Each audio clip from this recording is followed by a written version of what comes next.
CM Vijay cinema రంగంతో దశాబ్దాలుగా ముడిపడి ఉన్న ఈ నిర్ణయం తనను నిరాశపరిచిందని హీరో విశాల్ స్పష్టం చేశారు. శాఖను నిర్వహించడానికి పరిశ్రమలో నేరుగా అనుబంధం ఉన్న వ్యక్తి అవసరమని ఆయన సీఎం విజయ్కు సూచించారు. ప్రస్తుతం సినీ పరిశ్రమ తీవ్ర ఆర్థిక ఇబ్బందుల్లో ఉందని, నిర్మాతలు, నిర్మాణ సంస్థలు చాలా కాలంగా పెండింగ్లో ఉన్న సమస్యలను పరిష్కరించాల్సిన అవసరం ఉందని విశాల్ వివరించారు.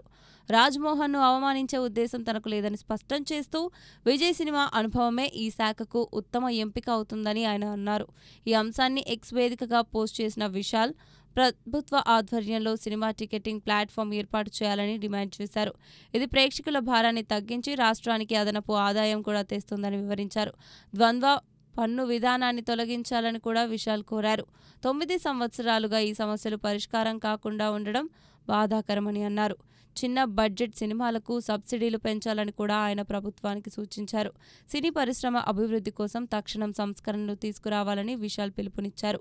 ఈ డిమాండ్లు సినీ వర్గాల్లో మంచి స్పందన పొందుతున్నాయి.